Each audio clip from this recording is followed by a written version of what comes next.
Hello, John. Thank you for coming back to the channel. Thanks for A having lot, me. a lot is going on in the world. I want to remind the audience, though, before we begin, that in the description box, we do have the links to John's website. So please click the link. That will take you to his website. You can sign up for the periodical and a reading. We'll go over that later in the show, but there's a lot to cover in this episode. Please type in your questions in the chat or join our simulcast on X Spaces, and you can actually ask for the mic and you can ask your question live. So, with that, One more thing I have to add. Um, it's the easiest thing in the world. I've trained myself finally to do it for all of my sources. I just do it, and it helps them so much, and it would help us if all of you who are coming in and all of you that will continue to come in, and when it's also a in repeat, not live, you'll see me saying this too. Everybody, click the like button. If you want to support us, it's the simplest way. It costs you nothing. It just costs you a little movement of your fingers. And I finally trained myself to do that with everybody that I need and source. And so please do that for us because it will bring more attention to and more people. And I would say that this show, whether you're seeing this live or later in the week, this will be the most significant show that I have done with Paul in all these years because of what's about to potentially happen. So we are we are in this year have entered a 24-month period. A crossroads in human history will be the years 2026 and 2027. Things are going to happen in this period, and they're already happening. They're quickening like I've never seen before. We're going to start seeing um, things that we've only, in some places, hoped for and never thought it would be possible to see it actually happening, but equally, nightmares that we have hoped never to experience, like nuclear explosions, will we will cross that threshold in the next 24 months, if not in the next 24 hours. So I will be first. I will begin with some hope, and I want you to, with all the things I'm about to list to you, because I had to actually write them out. There's so many things. I don't want to miss any of them. And I'm also going to read a very important prophecy from my own master, Osho, that saw a lot of this coming back in 1983 for our times. The I want to first say that of all the times I've been having great premonitions of things coming, some of them you can read in my book, Nostradamus, uh, Premonitions of 911, which is all documenting about three or four of my most powerful life premonitory experiences with the future. One of them being 911, but seeing it coming since 1983, um, is that I have felt, especially after the presidential election of 2024, I had felt a deep, deep dread that something that we were going to destroy ourselves, even deeper than what I felt as a child, my first premonition about the Cuban Missile Crisis when it was ongoing, when I was in my final 13 days of being a 6-year-old. It ended on my birthday, my seventh birthday, October 29th. 1955 was then, so I was just very young. But as I've said before on this show, it changed my little boy life, became a whole lot more grown up and aware of world events and really feeling empathically how close we came to destroying the civilization and leaving behind survivors that envy us who are dead. Now, I felt that dread that was all encompassing after the election because it was the last weeks of our earlier demented president, Joe Biden, who was actually very much, he wasn't actually giving the pen, the auto pen, without agreement.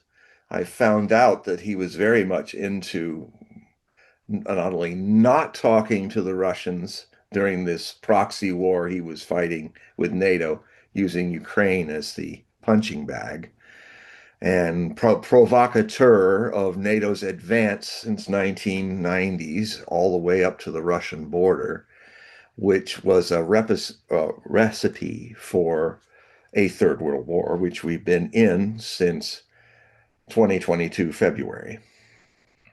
We're about to enter in this February, at the end of it, the fourth anniversary and entering the fifth year of this war.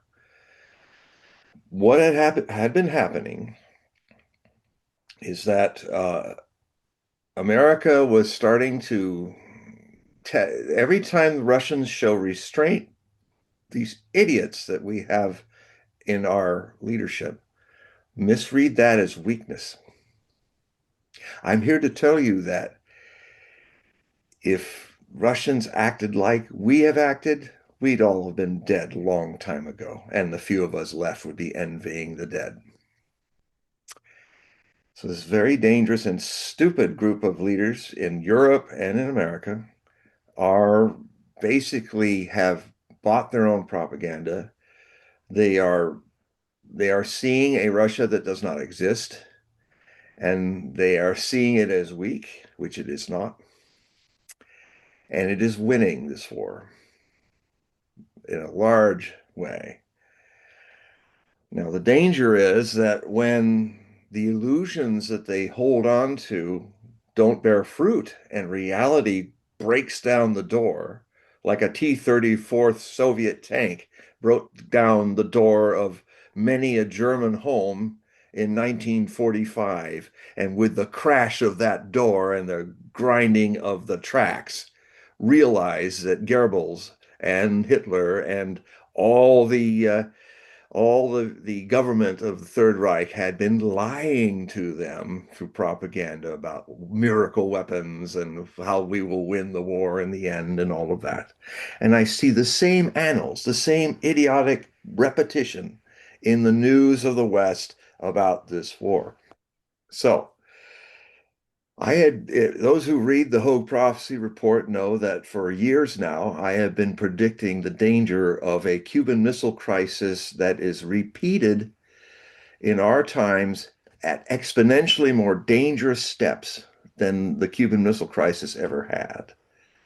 I mean, basically, the Cuban Missile Crisis, there was only one shot in anger fired, a anti-jet missile from the Soviet battery in Cuba that killed the only man who was killed in combat during the Cuban Missile Crisis.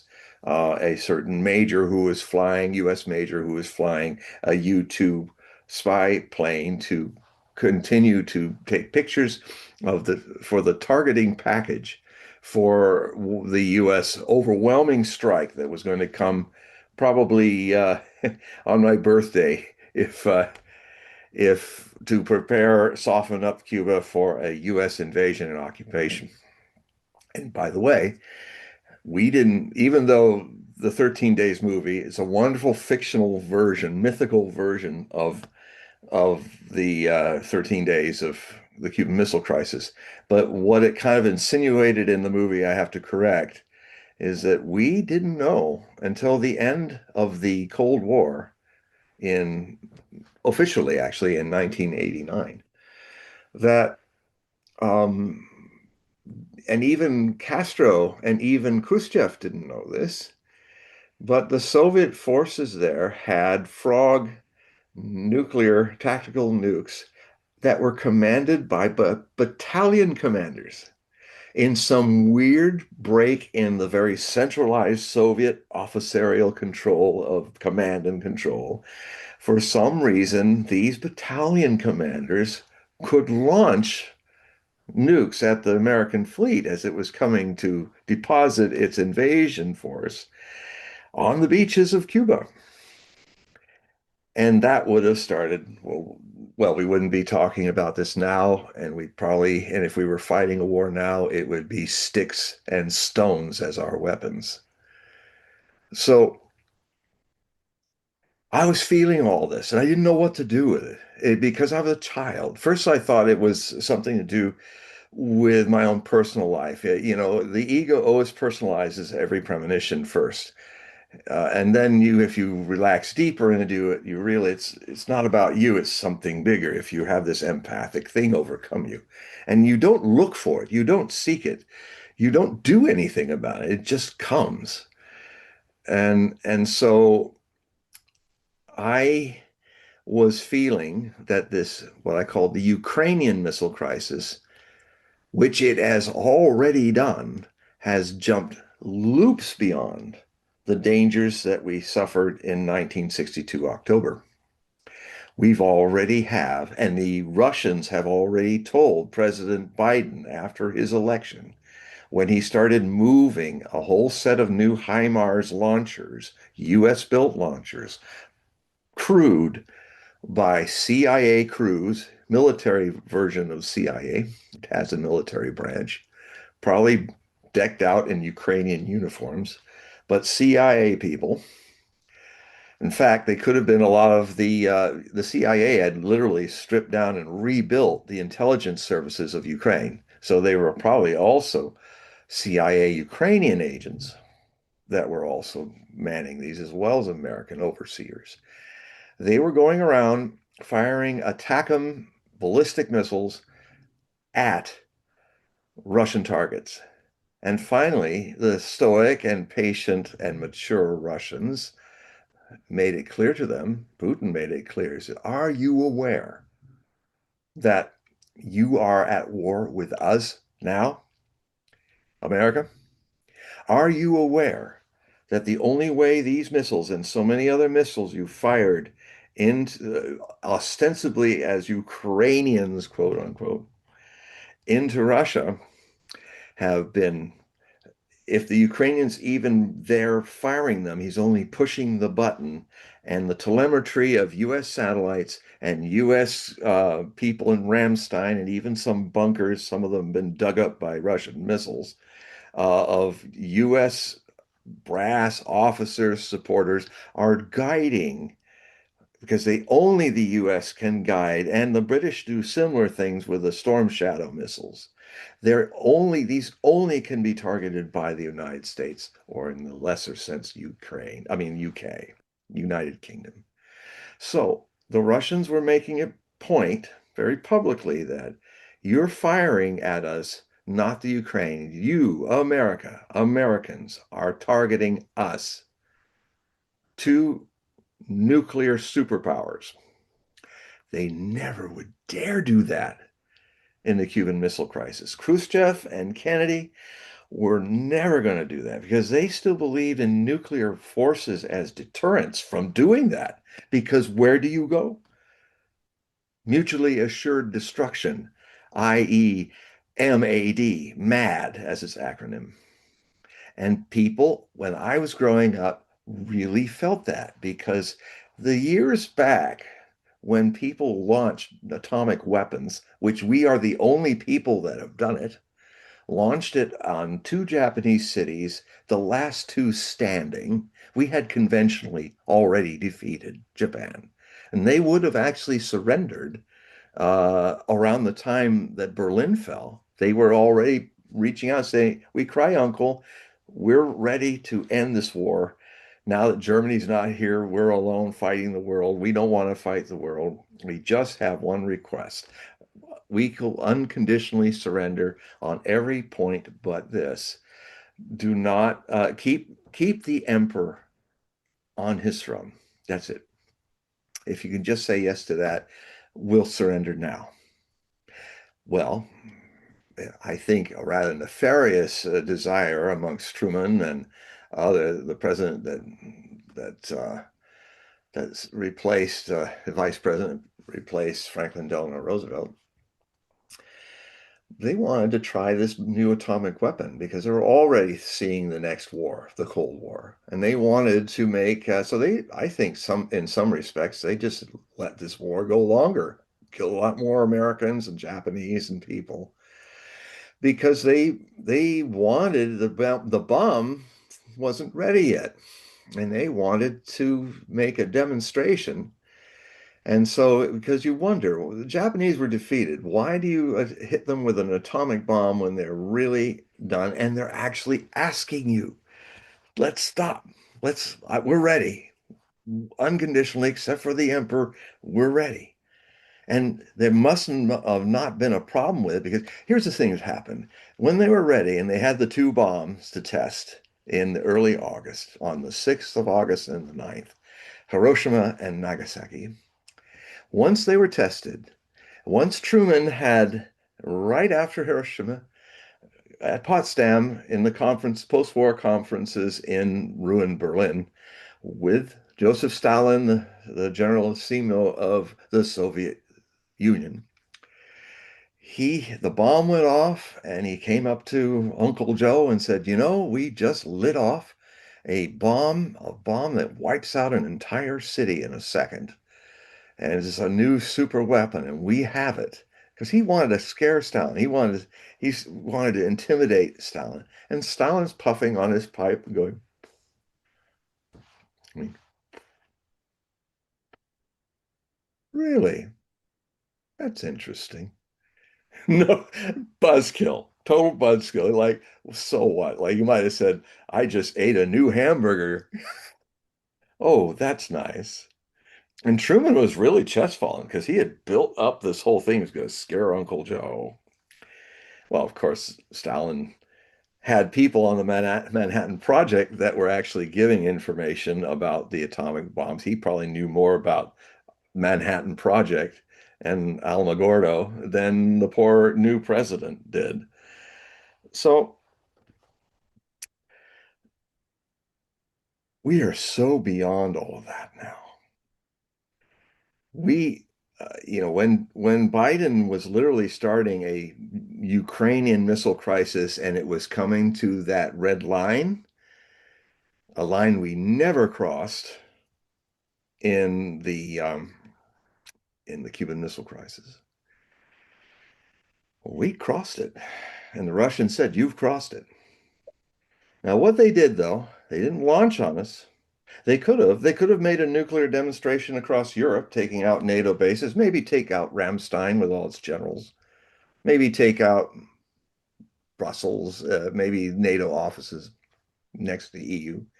They could have, if they were idiots like us, they would have done that. But they have a love for life and a love for civilization that I think is deeper than our own. And they are grown-up people. They know you and I and our nation has never seen anything close to what the Russians lost or any nation lost in World War II.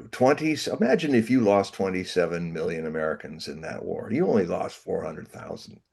And most of that, and 149,000 of that was from exposure and accidents and friendly fire. They were losing that kind of number in a week. And they killed most of the casualties of the Third Reich were killed in the Russian conflict. In fact, without the Soviets coming from the East, we were a little sideshow. If it wasn't for that, um, there's even some theories showing that even if we never got into the European theater, that although Russians would have suffered dreadfully more casualties, they might have done it even without our Studebaker and Ford trucks helping to drive millions of soldiers to the Schwanpunks for the force of breaking the German line. Um, and people forget because they just don't want you to know. But unlike us, who had hardly a shell dropped on us, or maybe a fire balloon in Oregon, or maybe a couple shells that thumped into a Santa Barbara cow field from Japanese submarines, um, the Russians, under fire, invaded by 3 million men and thousands of tanks and planes, the greatest invasion in history in numbers and deadliness, under fire, uprooted and dragged over the Ural Mountains into Siberia and replaced them on new foundations. 600 massive factories. They literally, under fire, being strafed, they managed to move 600 factories into central Siberia, near Ekaterinburg and Chelyabinsk and Novosibirsk and other places, which are now sprawling cities. But they literally took most of their industrial base and put it there out of the range of German bombers. And uh, and we're producing the same in a year or two. We're producing the same numbers of tanks, planes, sometimes outstripping our own industries, which were not being hit by a single pebble from Germany. So what I'm pointing out is these are formidable people. These are serious people. We should be serious in our behavior with them and sincere and not so cavalier to think that you could even win a nuclear war on the so-called weak Russians who are drunk and stupid and don't. I mean, why don't that's anti-Slavic, like being anti-Semitic. It's racist. It's not real. And if you follow that bunk, well, you're going to have a nasty surprise because if they have to launch, if we give them a reality that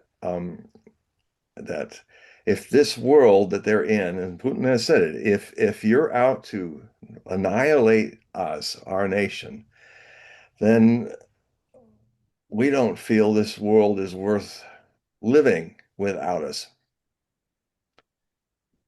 So you're coming with us. And if you listen to that, if you become sober and listen to that, and if your leaders become sober and listen to that, then we have a chance. Well, I will be getting to that. So what happened with Biden? Biden was eager, what had blocked all diplomatic communication for 3 years with the Russians. This is something we've never done in the Cold War, the last Cold War. Even at the worst times, even in the middle of the Cuban Missile Crisis, we were talking and the Russians were talking with us. Biden cut all that off for years.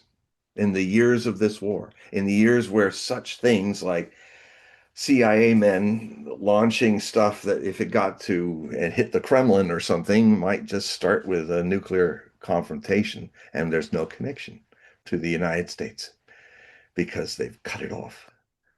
So that's very dangerous. Um, so what happened is I was feeling this dread that, oh my God, now that he's a lame duck president, he's going to really do something as lame as any human being has ever thought of doing.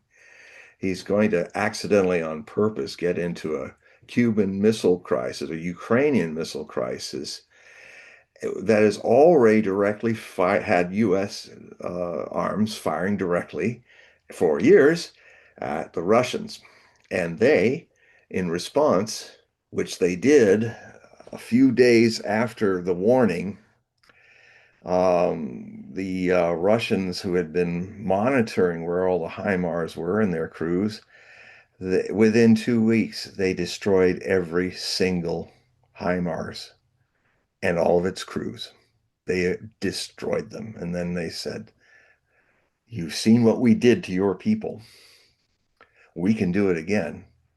So just back off. Basically, this thing lingered, this dread lingered until the 20th of January, Inauguration Day, when Donald Trump, 4 years delayed his second term, swore to become president, and Joe Biden was rolled off the stage of history. Then it lifted because now they had not the power to create this, and the Russians had destroyed all their crews, so they couldn't launch any of these things anymore. Where the Cuban Missile Crisis could have seen thousands of dead Soviet soldiers and engineers and hundreds of missiles destroyed, Biden went down as seeing his missiles destroyed in the Ukrainian missile crisis. So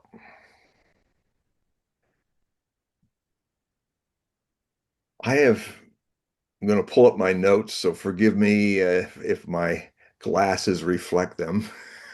Might give a more leery mood to this unique show I'm doing, but I had to type out some things I want to talk about. Um, First off, there's a number of things going on in the world that in the last few days has got a lot of indications that a major strike on Iran is coming. Um, Paul and I were talking about. In fact, Paul, could you kind of reiterate what you said about what's going on in the markets? Well, the oil markets, they're starting to go up. I mean, we have a little bit of a trend for oil in Brent and in WTI. Those are two different oil markets, and there's definitely a big move in natural gas. There's a big move in gold. There's this, and that's usually a stress indicator.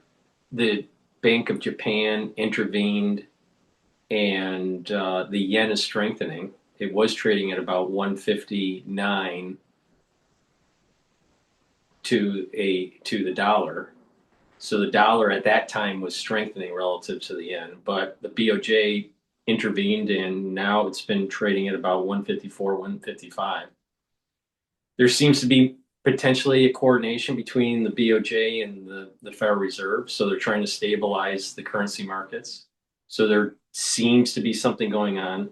I think we talked the previous episode on banks going to the window at the Federal Reserve for liquidity, for overnight liquidity.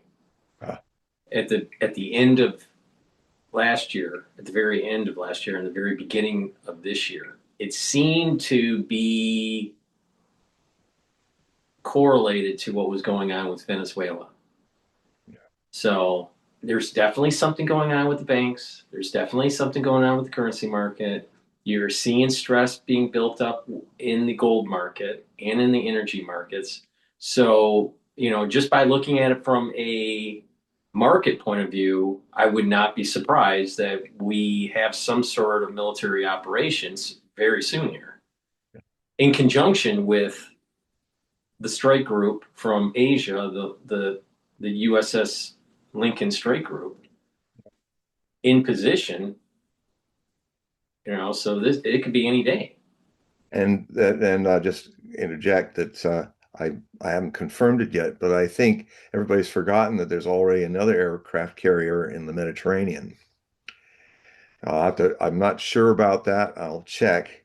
But some of my sources were saying that everybody's looking at the Lincoln, but basically the aircraft carrier that's off Israel could be also sending a strike in, and that some of the people I follow are saying that that could, because it's close to the supplies in Cyprus and other places, that could, even though it's the perfect situation to have a ongoing strike like we did to Iraq for a month, it's a minimum of three aircraft carriers. But then if you include IUD, I'm probably mispronouncing that. Apologies, so my Arab speaking people. But the major base that's in Qatar, they're getting ready. The other thing that's happening is, which is also quite unusual, is that all the main airline carriers of Europe are canceling all flights to the Middle East, to the entire Middle East. So that's big. Um, yes. So thanks, Paul. I think it's the George Bush aircraft carrier that you're talking about. Yeah, I think it is George Bush. Yes, I think it's definitely near enough to where it could be just Mm. coming right up to the coast of Israel. Probably going to be doing duty of trying to fire missiles to try to knock down any of the Iranian missiles that may be coming. Of course, this brings me to another, what makes this so damn dangerous is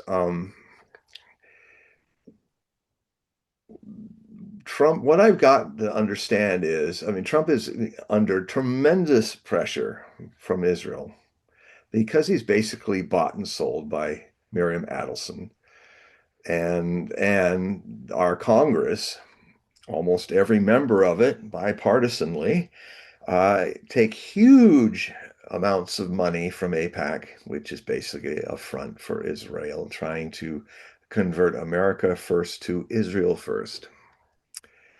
And a lot of Trump supporters, both young Democrats who voted against the Democrats and also the MAGA people forget that the people that actually got Trump into office were all the swing voting Democrats who said enough with Kamala Harris and all this and this woke stuff and all. And they voted. They took a chance with Trump. Now the uh, the problem here is that I've heard that Trump had said to Netanyahu. First, the backstory is the story is that the reason why Trump did a kind of showbiz demonstration over Fordo and all the nuclear places, and then declared victory and bombing, the with B bombers, B-2 bombers. Um, the reason that keeps coming more and more up is when Iran in June was Friday the 13th, when Iran was able to recover from the surprise attack and decapitation attempt, which failed. Well, it killed a lot of people, a lot of civilians too. They got their radars back online, and then they started, by the next day, they were throwing in missiles, which were still not their best missiles. They're just using all their junk missiles and literally exhausted the Iron Dome, the THAAD system, and also David's Sling. All in short, these are the names of air defense systems that are supposed to make an Iron Dome over Israel, which were completely exhausted in 12 days. And I don't think they filled them much because the big story here is, folks, and now this is why the carriers could get very busy because we have mountains of bombs for our jets that they can use. But when it comes to missiles and defensive missiles and all that, we've exhausted, and Europe has completely exhausted its reserves of missiles. So if you've run out of conventional missiles, and keep this thought in your mind because I'm going to come back to it a few times here, everybody.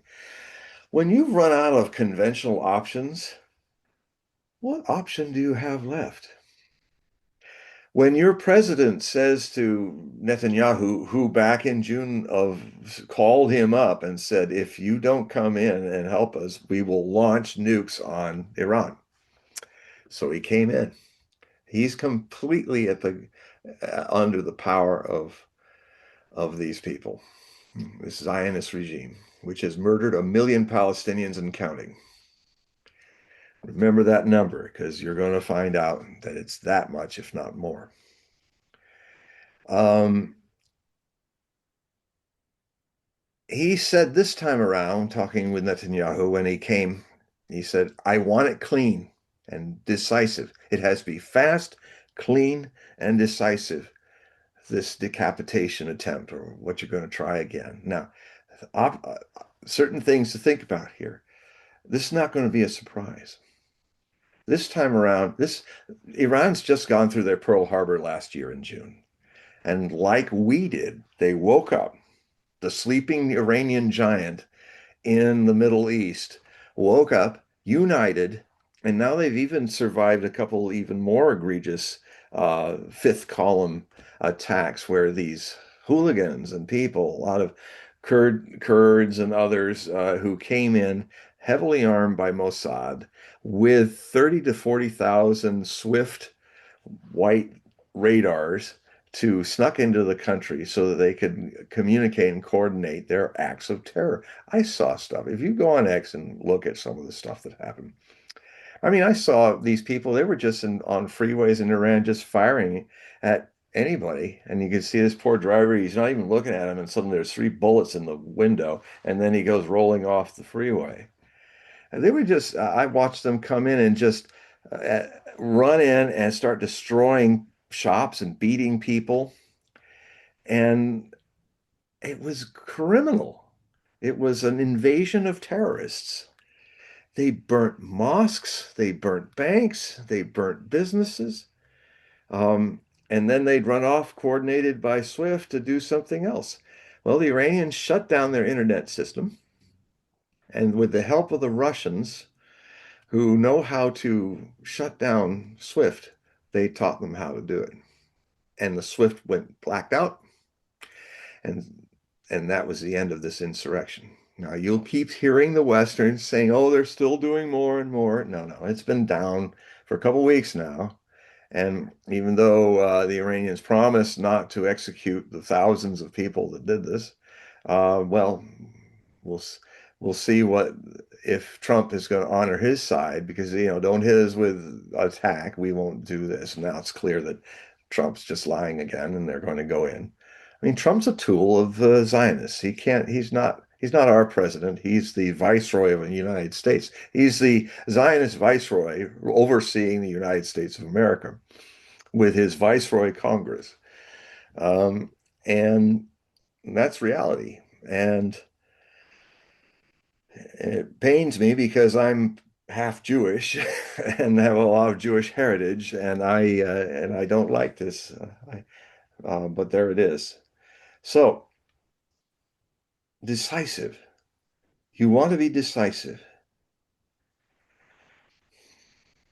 Well, you did conventional, didn't work. You you tried to blow up the Ayatollah and actually wounded the president of Iran, Pezeshkian.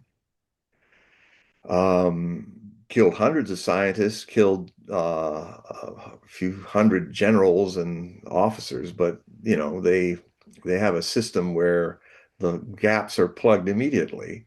It's in depth, their command structure, so you didn't stop it. And then they responded, and I think made a mistake when they stopped bombing after 12 days.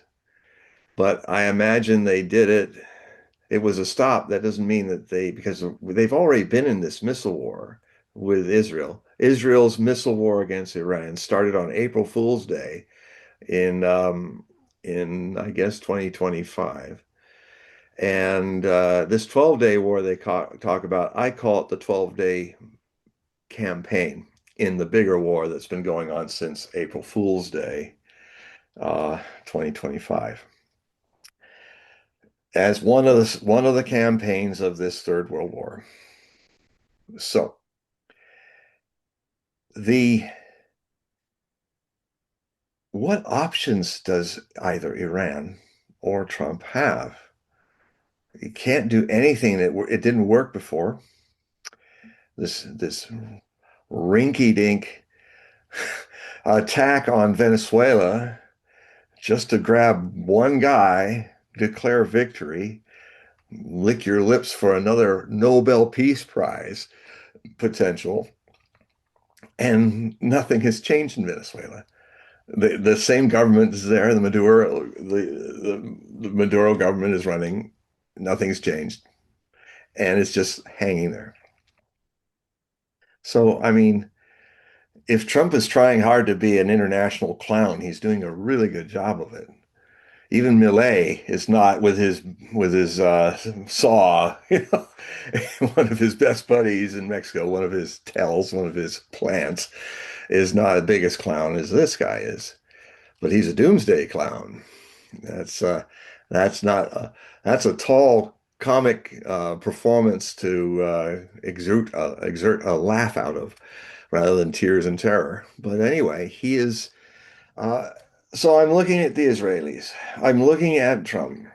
That both leaders don't have, as far as I see it, any other option of success really taking out Iran's command structure and political government unless he used nuclear bombs.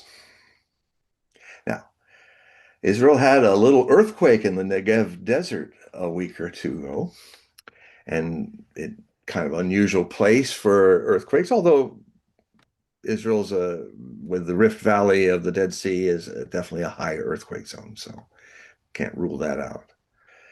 But it could have been a test, just to give a little nudge out there so maybe they're starting to test their nukes very near the nuclear power plant in Dimona that has been the mother of between 200 to 400 nuclear weapons. Probably a lot of them are Hiroshima size. I've heard that they even have nuclear suitcases, and that, when I researched it for my book, Nostradamus, The War with Iran, which I began writing in 2007 and published in, I think it was September of 2007. I've updated it a few times, and I'm now on the verge of seeing all that work, all those prophecies of Nostradamus, which were in the clear so much more than the others. Something Nostradamus doesn't do unless it's a really serious potential future detour or crossroads in our future. The crossroads are always captured by his prophecies. And the fact that he would obsess so much on Persia, the classical name of Iran, Iran means land of the Aryans. Um, it was, and that there would be a great fleet sunk in the Arabian Gulf, melted and sunk. He talked about the sons of Ishmael coming out and fighting an enemy in from coming out of Carmania. Carmania is the 16th century name for the Iranian side of the Strait of Hormuz.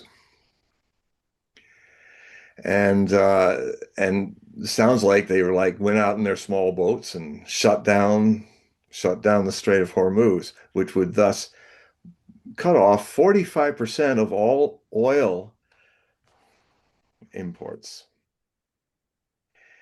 Now, they've openly said this time, if you strike us again, America and Israel, we will go all the way.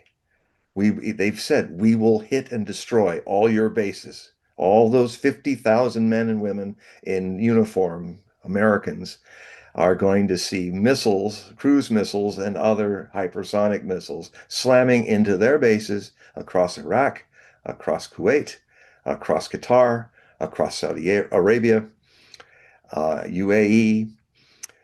That's going to happen.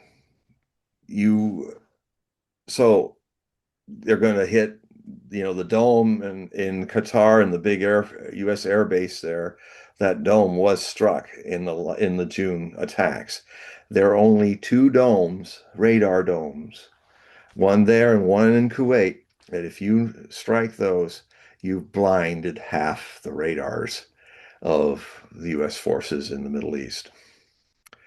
So this we have a situation where, by the way, Iranian missiles have already shown they can reach into the Eastern Mediterranean. So if the George W. Bush is there, um, they have missiles, hypersonic and ballistic, that can sink that too. So you're looking at 10,000 sailors, 5,000 apiece on two aircraft carriers that might be down in Davy Jones' locker. Added to that, thousands of others from the missile frigates and other places. You have, of the 50,000 people that are scattered in bases all around the Middle East, you're going to see a significant loss of U.S. lives. You may see in one day more people killed in this war than all 10 years of America's occupation of Iraq after our Bush, his son, decided to fight a war of aggression against a war of choice, a war of conquest, Operation Iraqi Freedom in 2003, to occupy Iraq and nation build it, even though the people of Iraq did not ask for it. You, this Wars of aggression used to be what we hung Hermann Goering for in the movie Nuremberg, the wars that where you made a choice to go in and violently take over another country was considered in international law to be worthy of hanging in the Nuremberg trials. The surviving Nazi leaders caught the choke on that one. This is the other thing that's so scary about our times. We've got a president that is at a certain cognitive level where he's literally saying, I don't need national or international law. My morality is higher than the law. My moral understanding. Now, that should have got him certifiably taken out of office by the 25th Amendment right there. But people who are around him who are not cognitively, medically declining are may have fresh brains, but they're mediocrities par excellence, and they're yes men and yes women, and they may have a stress test to happen soon because I don't see how this war that Trump and Bin Laden, Netanyahu want to exert on and take out Iran. Because, well, that's by the way, the Israeli government is not for the Shah's dumb son, a real piece of becoming the new Shah of Iran, bringing back the Savak, which were even worse than the Nazi Gestapo in Iran. There's no way Iran's going to even tolerate that. But the other group that doesn't tolerate it happens to be the Israeli government. They say, no, we want to decapitate it and see Iran broken up like we did Syria. We want Syria on steroids. Break it up, destroy it. They're the last threat, perceived threat that they have created by behaving so badly in their own neighborhood. And there's a classic thing going on here. It's kind of, I mean, Netanyahu reminds me of another famous gambler from the last World War. Adolf Hitler was one of the greatest gamblers. He knew the risk of what he was doing. He knew that if Germany didn't win the war, and he warned his generals before it started, if you don't do this fast and fanatically, all of you and me will be dead, and Germany will be a cratered lunar landscape, or we will win it all. All or nothing crapshoot. Well, Netanyahu has shown himself to be quite deft at following that same crazy crapshooting because he is, like Hitler, he's doing insane things. And normal people who are more clinically sane than him can't, just like with Hitler, they can't anticipate him doing what are just really bat doo-doo crazy things militarily. And so, for instance, give you an example. When Moscow almost was taken by Germany, Stalin and the Soviet forces had centered around a defensive battle because uh, a sane man would think, well, Hitler's going to try to take Moscow in this new spring summer campaign.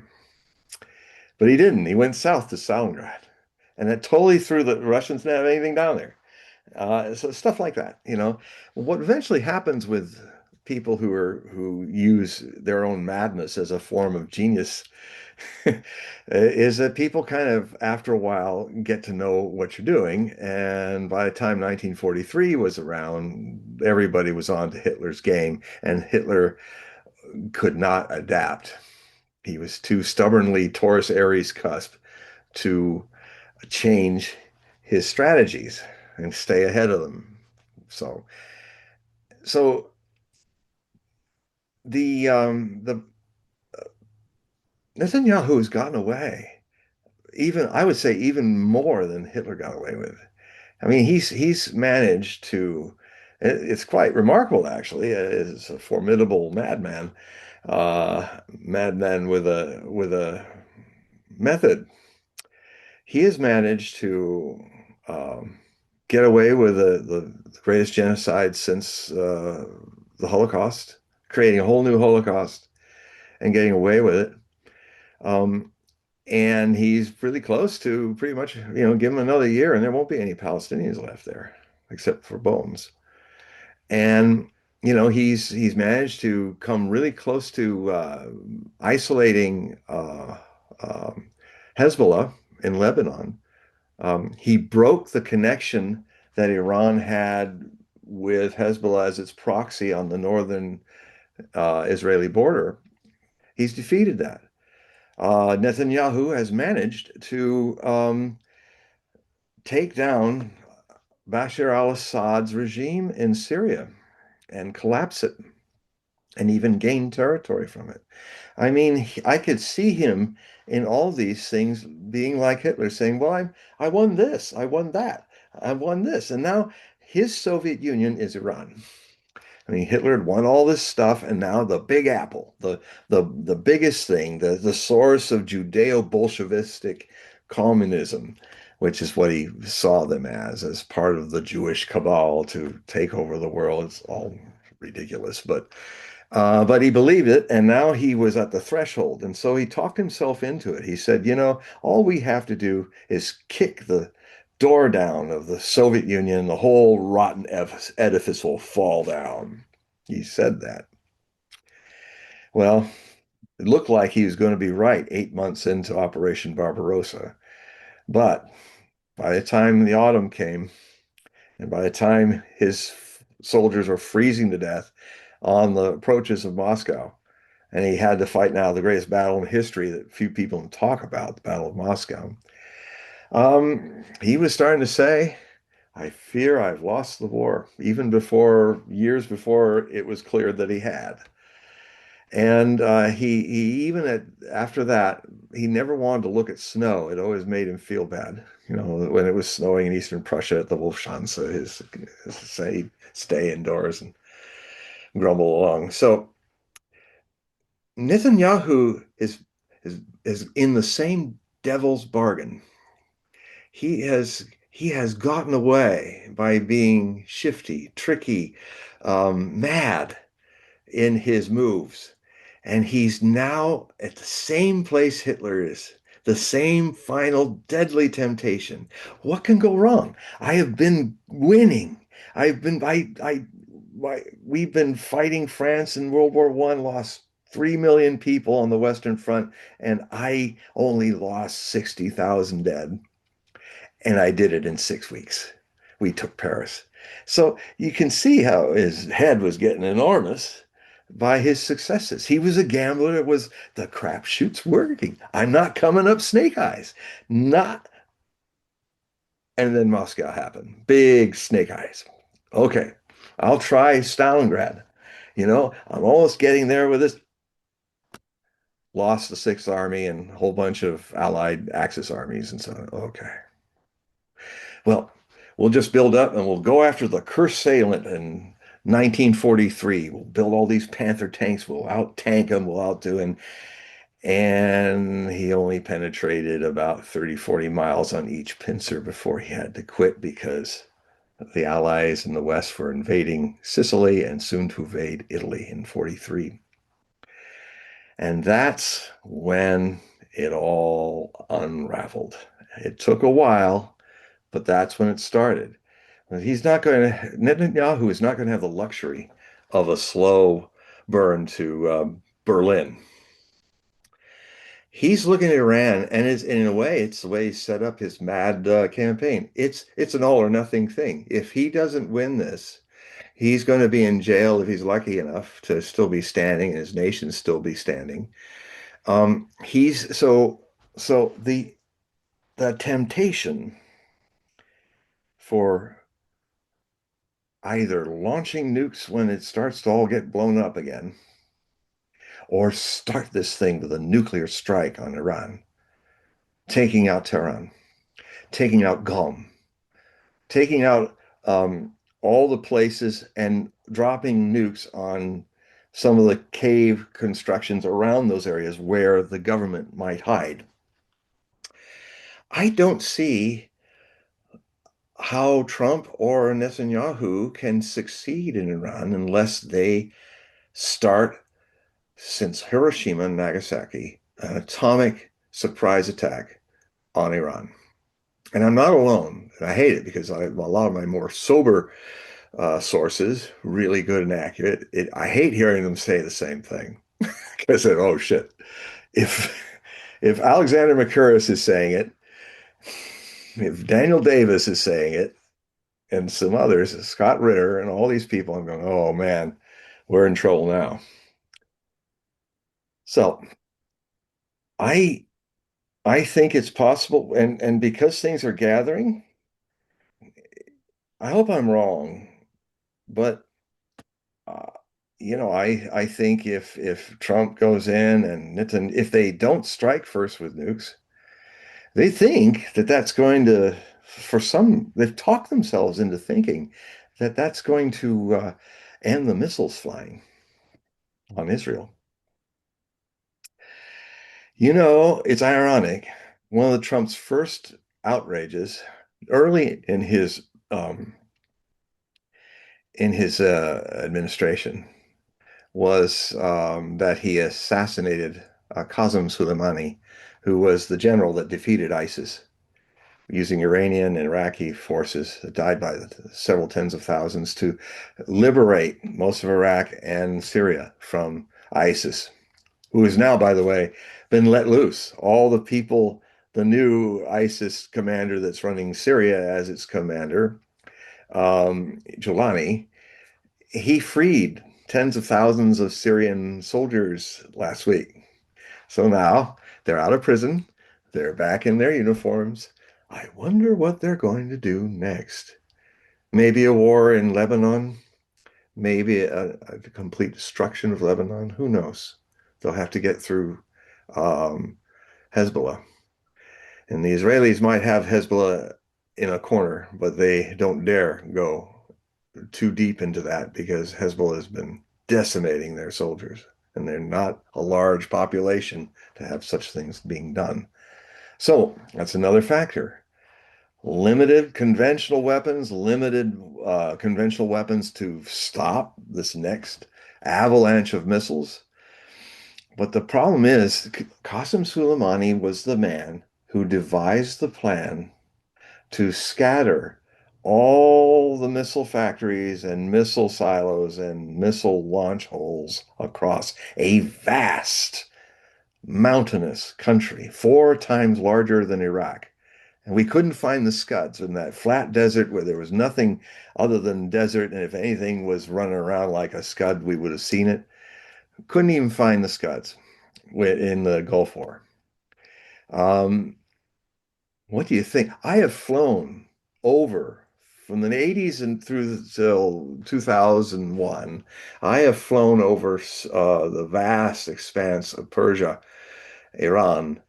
And it is, if you look down there from 35,000 feet night and day, you're seeing a place that there's no way you're going to find everything and bomb it. It's vast. It's like the Sierra Nevada mountain range being the size of the Rocky Mountains. It's all across the country. And so they can turn Tehran into ash, maybe Isfahan, maybe Natanz, Maybe other places they can turn to nuclear ash and kill millions of Iranians. And do you think in a culture of martyrdom as Shia, constantly martyred by the Muslim majority and all, do you think they're going to stop and reflect? Do you think they're going to stop and go, okay, we cry uncle? No. They're going to launch on you and with their conventional weapons until there's nothing of you in the Middle East left, whether you're American soldiers or you are uh, Israeli soldiers or Israeli citizens. I mean, the thing that could happen, some of the scenarios that could happen are quite chilling. I don't think because I understand Islam more than most Western people do, and it would be kufir, it would be blasphemous, haram, for the Iranians to actually cause a nuclear meltdown of Dimona nuclear reactor. I don't think they'll do that because that's just haram. It's not human. They don't even want to have atomic bombs because it's haram. It's blasphemy. And it is. It's a blasphemous weapon. It doesn't just kill things, it leaves a pall of plague for centuries. Terrible plague of radiation sickness. Who would make such monstrous things? Because you will be polluted as well as your enemy. It's mutually assured destruction. What could be more satanic than that? But in fatwa law, if you build them as deterrents, knowing that they are evil, but you're saying okay because if your enemy is building them and could use them, your deterrent is to have them too. So I wouldn't be surprised if they had some. I don't know though. The the basically what could happen, even I'll tell you this for sure, if Dimona is not struck, all of its transmission lines and power uh, stations that give Israel electricity will be utterly destroyed. Dimona will be still there. It will not melt down. Because if it were, the you would have a Chernobyl situation in the Middle East. And it now by accident it may happen. I don't know. Things happen in war. But if it happened, that would cause a nuclear radioactive cloud that because the winds are usually from the south to the north, which would spread that cloud across the entire length and breadth of Israel, making it uninhabitable. For, get this coincidence, Paul, probably 270 to 200, 300 years. That kind of, if you folks remember some of our talks about the window of a more peaceful, God-granted, God-blessed return of his people to the land of Palestine, and for the third temple either to come down onto the mount or be in your heart, as a lot of Torah rabbis and Torah worshippers of Judaism, including myself, are into. Um, so this, but even without this happening, God forbid, the conventional devastation will be so massive that the people that survive it, most will, Israel has good bunkers, they won't have water, they won't have food, they won't have electricity, and they will be refugees from a devastated country at a time where a whole lot of the world is not going to accept them as refugees because they see them as mass murderers in this Holocaust, which 80% of the polls still show 80% of the people living in Israel are all for it. Get rid of those Palestinians. Final solution for the Palestinians. And I'm shocked to see, but all around the world, for instance, in Thailand, Thailand's no longer accepting Israeli tourists. They talk about how they're so overbearing and demanding, they're doing crimes and stuff like that. And so Thailand pretty much put a moratorium on Israeli citizens coming to Thailand. This is what I hear and see some of it happening. So in Asia, a lot of people are saying, no, we don't want to have Israeli tourists come here. They're nasty, they're arrogant, and feel entitled and treat us like little gooks, you know. And so, a lot of racism going on here. So I want the only nation that's going to let the surviving Israelis come live in it is the United States. Otherwise, I think most of the world will not want them. This is how bad it's gotten.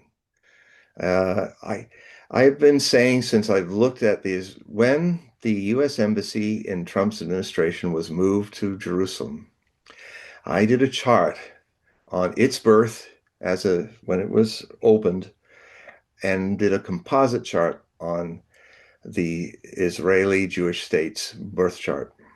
And it was catastrophic in some of that it was a move, and I wrote about it back then, that would lead to the end of the Jewish state in the Middle East because it would then trigger in the chart all these squares and oppositions, which are basically what is wrong about this first return of the chosen people since 1948, who returned as Zionists, which are basically Jewish fascists with their racial policies similar to the Nazi fascists against Semitic peoples. Nazis were anti-Semitics because they were murdering the Semitic Jews. Now Jews, Semites, are murdering their own cousin brothers and sisters of Abraham, who are Semitic. They are Semites. When people say, you're an anti-Semite for saying that, well, what are you if you're murdering these people? I'm just having an opinion. You've killed a million of your cousin brothers and sisters. Time to pause and reflect. And so all of this is coming down. It's this bad karma. It's this toxic situation where the way you unite the people staying in Israel is through creating enmity with all your neighbors so that and even Moshe Dayan, who is least honest about it, very eloquently described it when he said, look, these people, he openly said, we came in here, we raped their women, we destroyed their 700 villages, we took their ancient lands, and they hate us. So, therefore, you must unite and be a warrior tribe, a warrior nation. And so he basically is saying we have to live by the sword, even though Isaiah said you can perish by the sword. And that, unfortunately, is what's transpiring. Jews will come back to Israel in the future if all this stuff that I'm talking about happens. But it's going to be according to the way the prophecies work. It's not an enforced uh, invasion, it's a welcoming. And when they come back, so many Jews were coming at the turn of the last century, and and the Arabs and the Palestinians were helping them set up find where water is. They were good neighbors. And I believe this will happen again, that Israelis will come back, and this time around, they won't be murderers and rapists and genocidal. They will be living with their cousin brothers and sisters in peace, and they will return. And whatever happens to the temple will then happen in its own accord, not in your ego's desires. And so I see that happening, but we've talked about this theme, Paul, before, that we may be seeing in the next hours, days, weeks, months, or year, 2 years, a second diaspora, time to come back, reflect, and wait for the Lord to give you indications, not your atheistic Jewish Zionists who don't are not practicers of Judaism. They've even said, some of their greatest leaders said, it's not about God. It's not about religion. It's about the land. That's everything. So they don't. They just do that to go through the motions. They're not spiritual Jews. Um, the spiritual Jews and the vast majority of Jews are with me on this. And there's amazing guys who've been watching, amazing rabbis, one in New York and all, who really explain the whole situation beautifully. Um, and I'm with them. My Jewish heritage is with them, not with these Zionists. So, so things to look at here in my list. It's possible we may see if Trump actually says, well, we'll use nuclear weapons against Iran if they're losing this thing. If he's pressured by his Israeli handlers to do that, we may see a situation where he has to stand before Congress and deal with the 25th Amendment. It'll be all depending on whether, some people in his cabinet who are not the yes men, like Tulsi Gabbard and some other people, and possibly the vice president, although I'm not sure anymore, um, that they say, no, Mr. President, you can't do that. You cannot launch nuclear weapons. And he says, well, I order you to. He says, we're not going to follow it. And then maybe they'll take the next step and say, I think we ought to give you a cognitive test and see if you are actually capable of being president of the United States. I think he cannot last his 3 years. He's going so fast. It often happens with very powerful men who kind of thrive on stress. As he has often said, I thrive on stress. Well, the downside is when you're in your early 80s, late 70s, early 80s, um, it'll it'll thrive on you in a different way with a rapid decline of physical health, of mental health. And so we're facing that. The other thing is that all of you think this is going to be far away from your lives, wherever you're listening to me, if you're not in the Middle East. If the Strait of Hormuz is closed, and if the oil refineries and infrastructure of the Middle East is destroyed, you're going to be in a whole different world when it comes to being able to drive and fly and do a lot of things. The other thing that's happening is this will be a huge shock to the global economy, especially the West. Not so much China, not so much Russia, not so much the BRICS nations. So that's another thing that's going on. The other thing too is that if America actually does what it did before, but in a worldwide watching, launch nuclear weapons, we're the only people that have done it. And if they and the Israelis do it, the whole world, if you think people are moving away from the dollar, moving away from US bonds, you got a surprise coming. The You could see in a year all the things that support our US dollar by making people use it, by sanctioning them if they don't, by us making it toxic.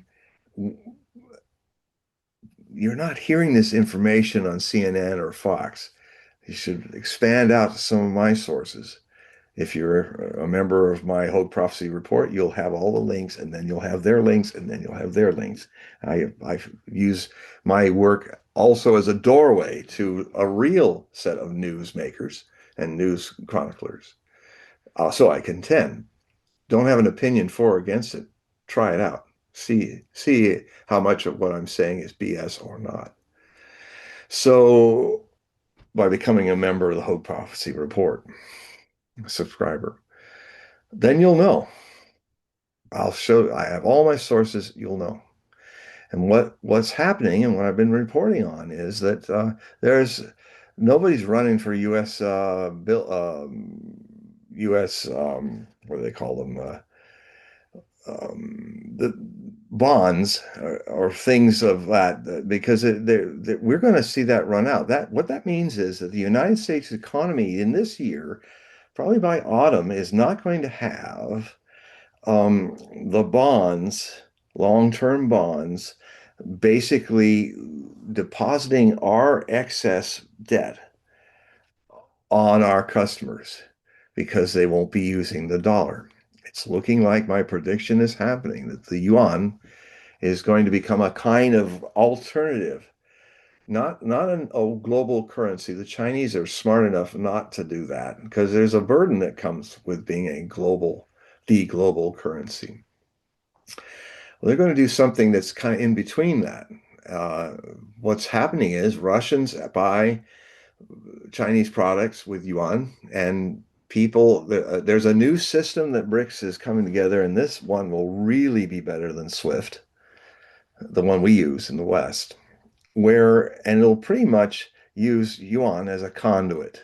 Your national currency converted to yuan, which the Russians and the Chinese will use to give oil and food and products. Russia's the breadbasket of the world as well.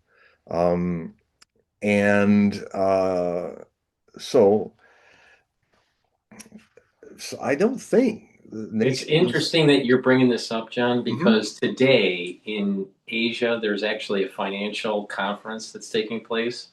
And one of the representatives for Japan's banking industry, central banking industry, did mention about these new facilities that they're starting to create where their trading partners, they're reaching out with other trading partners to use their currency. Yeah. Yeah, it's it's a simple thing, but it took a long time for people to realize, and circumstances had to happen, and certainly large superpowers that were more benevolent about this rather than usury about this, Russia and China. You know, China just wants to trade and make business, doesn't want to make war. Russia doesn't want to make war. God knows, if anybody knows what war is about, it's Russians constantly being invaded by Europeans for 800 years. And now you're in the last act of that, and it's crashing. I mean, that's the other thing that's happening. The war in Ukraine is accelerating, so there's another potential panic situation where as things collapse this year, and then what's Europe going to do? And what I'll tell you what they may do. This is kind of a shocking twist, but I've been writing about it since 2014, documented these views. I've always felt that the future of Germany, the final karmic healing of Germany and Europe in general, will be when they invest in Russian factories employing Russian workers and actually turn east with the Nord Stream pipeline 1, I think it's still functional. I really see if Trump uses nukes or goes into this ruinous war in the Middle East, which upends the economy, I think it will happen that the Europeans will look east and they will turn their backs on the United States because the United States is turning its back on you. When the United States sooner or later is going to drop NATO like a bad habit, it will then pull 76% of all the resources financially that makes NATO survive, which means none of the European NATO members, when America backs away, can keep NATO going a day after. So there's two choices. You either fool yourself into think that you can fight a war when you've exhausted everything and your industries can't produce what Hitler could produce because they're basically gone. You've let them go to seed. You've shut off your nuclear reactors. You're closing down Volkswagen. You are and Siemens, and that is the heart. The German Reich is the Bundes money is the backbone of the euro. So your euro is going to go down. So make love and vacation, not war, Europe. Become at least for now the place where everybody in the global South, China and Russia want to go to vacation because of your lovely palaces and beaches and all that. You don't have any natural resources, so you might as well use your vacation resource to keep your countries going. But you won't have anybody protecting you from Russia, and maybe then you'll recognize that you don't have to worry about Russia. They have never invaded you. You invade them for 800 years. They don't want to invade you. They've got 11 time zones. It's like it's like 12, 14% of the Earth's surface. They don't need more land. There's only 150 million of them. What are they going to do with all you 500 million fools? They're not going to conquer you. This is just so silly. And maybe it will take, and I'll finish with this on a good note. Maybe it will take this shock to wake you Europeans up and dump those idiots that in the next year or two out of office.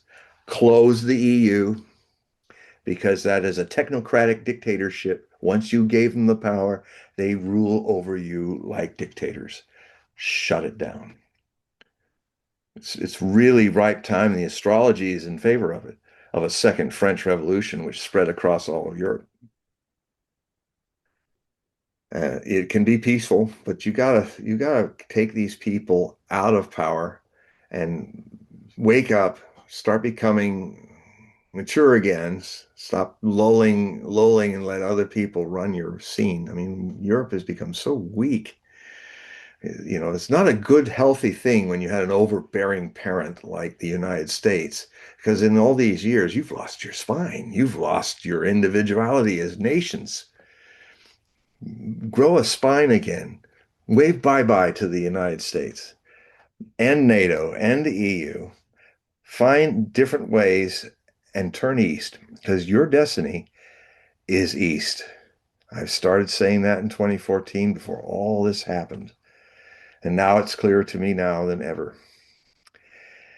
The other thing too is that despite the fact that the dread disappeared in the end of Biden's administration, and despite the fact that it looks like we're really going to see some fireworks, really scary stuff, I don't have that dread in the pit of my being. I don't know why I don't have it, but it's not there anymore. It's almost like these next 2 years now it could change any moment, but I'm saying I'm rather surprised. With the stuff that's going on now, and I'm not in denial. It's not there. It's the Cuban Missile Crisis not in my gut at 6. It's not there. So I'm wondering if what happened at the end of Trump's administration, that Ukrainian missile crisis, for some mysterious reason, has ended the danger. But we are going to be scared a lot in the next 2 years, and it's good. Scared straight. It's almost like the guy who could have hit the guy with his first punch wasted it, and now the fight's even louder and the threats are higher, but he's just not going to win the thing. I bring back this idea, this very mystical idea that all evil and discord and stuff have their alchemical purposes for us if we live the art of living in the right way. There's nothing wrong with being scared if it wakes you up. There's nothing wrong with it. If all this stuff is about to explode in the Middle East and it's going to upend everything, you may all wake up. You will be alert. The Cuban Missile Crisis was the seed of fear that planted the Enlightenment that eventually, over the next few decades, ended the Cold War, made people aware. In fact, we were in more greater threat in the late 80s than ever we were in that time of the Cuban Missile Crisis. We had 72,000 nukes on the planet. We could destroy the planet 20 times over. They were piled up everywhere, and mostly the Soviet Union, United States. And at the same time, as Scott Ritter was out there in Russia dismantling them, we had created intermediate missiles like we are doing now by breaking the INF Treaty. Trump did, America did, just walked away from it. And now Russia said, "Well, okay, then we won't create intermediate range missiles that could be nuclear tipped and place them in the European arena if you do not send the same." And so we will put a moratorium. They're doing the same thing about the START Treaty, the new START Treaty. We will not add MIRV warheads to our 1,600 delivery systems if you don't. But if you do, we'll add them. So for 3 years or so, this was going. Now the United States is putting intermediate range atomic tip missiles in Denmark, and they're adding more. And so we're back to 1987 when we were really more close to blowing everything up then. So my point being here is we're really closer than that time, just the same. But it's like it's a fight that's may not happen except for all the shouting and threatening. It's possible. And we're going to even see these people, these idiots, try to take us over the edge many times. Not the Russians, not the Chinese, not the global majority. Most of the world is out of this insanity, but we of the West are having a hard time letting go of 500 years of colonial dominance and social economic dominance. It's over for that. It's moving back to Eurasia and the South. And we can be a part of that in a peaceful way and have a significant contribution to make, but forget the hegemon. Dump the hegemon. And so uh I will keep you in touch if my gut starts to get a different message. But I'm kind of shocked and surprised that as we are now really coming to some very significant upheavals, historic and life-changing for the human race, all of us,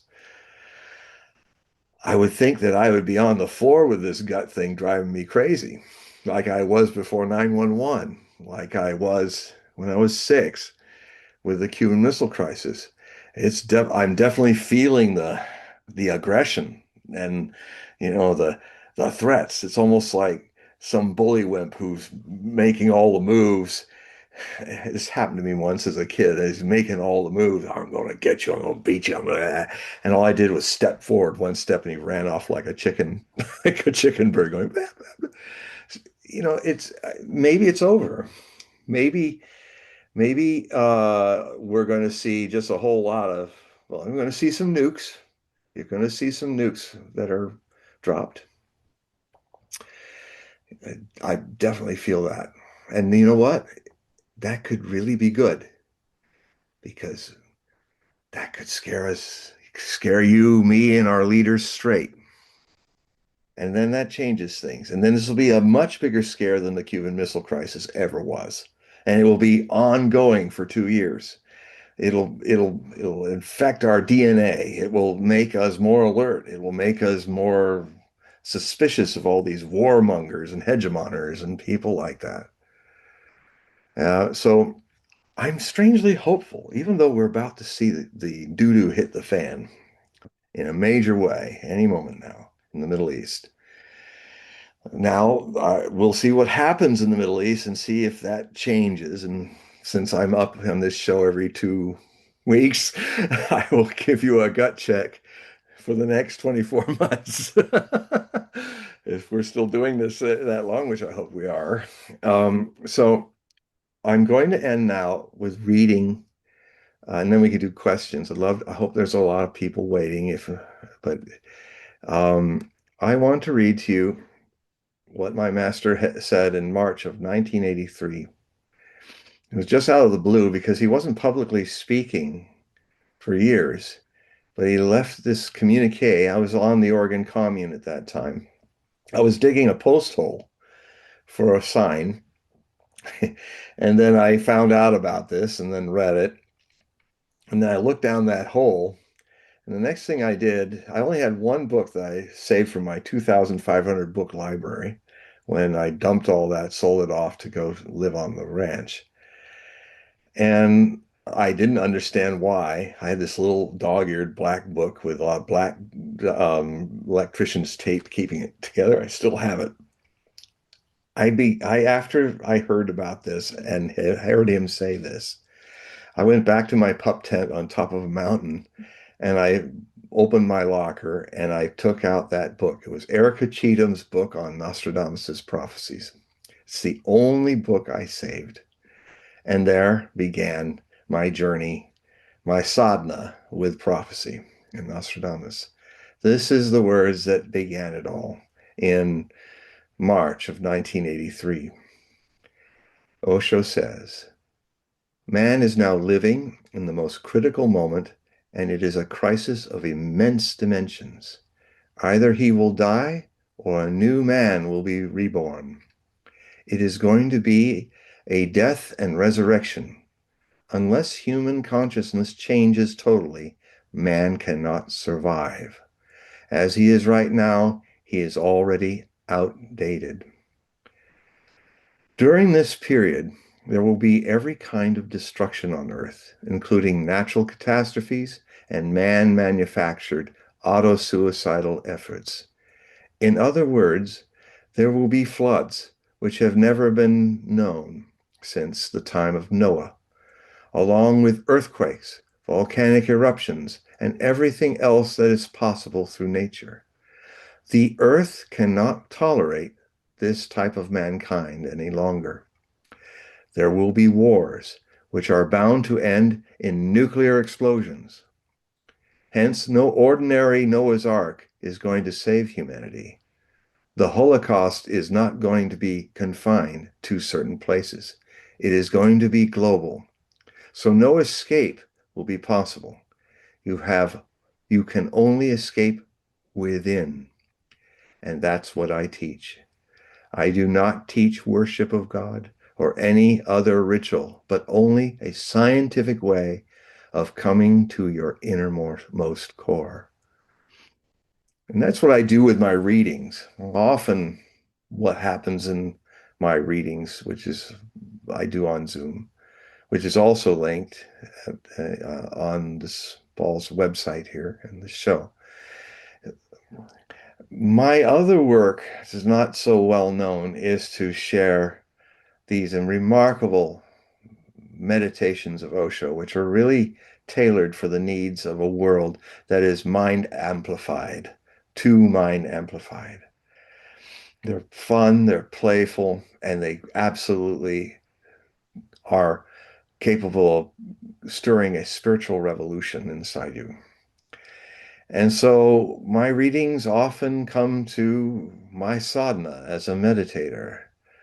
Um, Osho gave me the name in Sanskrit, Swami Dhyan Arjuna. That means Master of Meditation's Innocence. Master of Meditation's Innocence. And that's also what I share in these readings. So, sign up and we can have a one-on-one, just like I'm having with all of you at once. So, again, the beauty of us reaching this Noah's Ark situation is that going to the center of your witnessing consciousness is the thing that could do more to literally change the course of history by doing nothing, but being, loving, just here, just now. Um, the consciousness is like a candle in a universe of darkness. The darkness of the whole universe cannot put it out. Consciousness is like a light that cannot be put out. And all that's needed, according to mystics like Osho and Gurdjieff and others, their hypothesis is that all is needed is another 200 people who have their candle lit, which they have been born with, which they came with. It's already lit. You've just forgotten it because of the programming process that every child goes through. Well meant by our mothers, fathers, priests, politicians, and pedagogues. They mean well, but they've lost the thread because it was also done to them. This breaking of the thread through conditioning, if it can be broken, the human race has a great future, multi-galactical future before it. And we can make this earth a paradise. It's very simple. We just have to reconnect with the gift that we brought into this world, the gift that every child has, Buddha nature, Christ consciousness. It is coming in the package of every child, and it is not lost, just coated over by ego and programming, which can be witnessed and then it will fall away on its own accord. So consciousness has a quantity, consciousness has a quality, consciousness has a quality that can counter all the darkness that's descending on this world right now. That darkness cannot put out the candle of at least 200 more than the average of us becoming fully lit. And even if you're not fully lit, if you are doing the meditations and living in the world through that without being of the world, totally engaged, no escapism here in these kind of meditations. Just your love, just your awareness, just these things, these simple, ubiquitous, ordinary things, which are so extraordinary in their ordinariness. That's why they're missed. You can change the alchemy of the situation that's happening on this planet. And so that's what I teach in my readings. So if you resonate with this, please go to my website, hogueprophecy.com, HOGUEPROPHECY.com, and you'll see the links about getting a reading from me right at the top of the website. And sign up and we'll set up the time.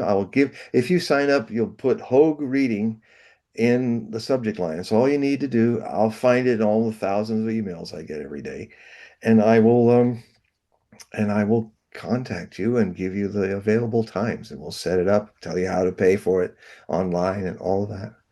And then we'll have a reading that sometimes can last 2 to 3 hours. We go deep, but playfully so. So, thank you everybody for listening to this important message.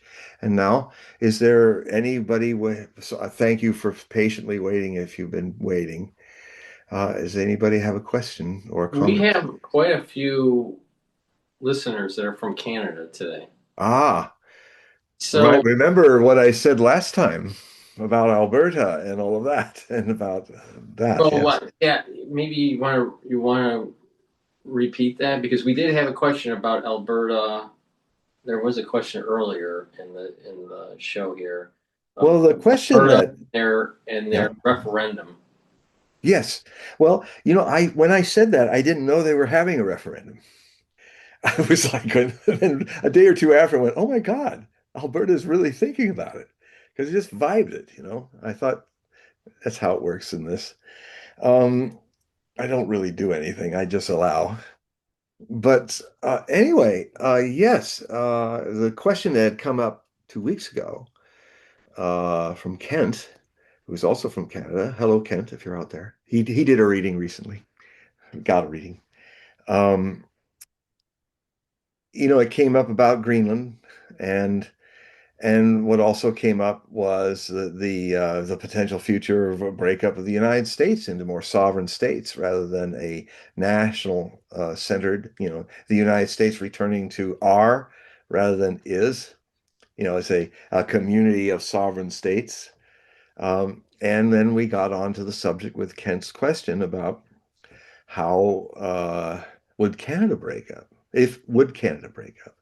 And I said, yeah, there's a potential of that. And then without knowing what was going on, I mean, there's a precedent because I did talk about it 2 weeks ago about how all the Western provinces have molded this idea off and on from the whole existence of Canada, especially since Ontario seems to dictate in a way that really feels for a lot of Western Canadians that they're not, people in Ottawa are not really listening to them. And I don't think having a lot of truckers imprisoned in very fascist ways has done help to keep the Canadian Union alive. I will just add that. With Miss England, who used to be the prime minister, who is married, well, bit National Socialist. So, yeah, Well, she resurrected herself at the at Davos. yeah, well, go figure. Yeah. You know, Because she was kicked out or stepped, yeah. she resigned or whatever. Well, she had to go back because she's Yeah, got kind of kicked out in Canada. but she's trying to almost like redefine herself. Well, I yeah, never she's, liked her. I actually met her. oh, really? Yeah, this was during the INET days with INET used to INET is an organization through Soros that was like Ah, for economics. So it's like new thinking. It was like a new thinking economic forum. And she would usually MC some of the actual panels. mm. It was kind of like a mini Davos kind of Yeah, thing, she does a Soros lot. version of it. And at the time, I think she was working for Reuters, Uh, or it was either Reuters or FT or USAID used to give those guys billions every year. something. I So, wonder why I don't read them much anymore. but she's trying to position herself as a consultant or position Yeah, herself as an analyst, yeah. financial analyst. I don't like her because she used economic warfare against the truckers. Yes. She froze the accounts. They absolutely froze their accounts, destroyed them, took their and then Dangerous. the actual acting prime minister was hiding away pretending he had COVID. And he's the son of Fidel Castro, illegitimate. And you can see he looks so much like his father. And it isn't his father, Trudeau. Pierre Trudeau. Yeah, yeah. No, it's a whole story. I mean, it's all documented. It's all admitted. Pierre Trudeau's wife had an affair with Pierre in Cuba, not together, but it went on while he was there in Cuba doing diplomacy for increasing Canada's economic influence in Cuba. And when all that was happening, and you can see the pictures of them. I mean, you know what it is when people are attracted. It's like you really, I mean, you see his wife and Fidel, and they were like, oh boy, they've already done the deed, maybe more than once. And so, and then she got pregnant with uh, with the former prime minister. She was really the power behind him, and she was the one responsible for all that rather national socialistic repression of the truckers. Mm-hmm. Mm-hmm. And There's a I direct that's when correl. she got There's on my radar because I was saying, why is she, this is absolutely fascist what she's doing. And I was thinking Canada was a place, I love Canada. I thought maybe if I get too politically incorrect in the United States, I can always go to Canada. Now I go, nope, yeah. I thought I'd never say it.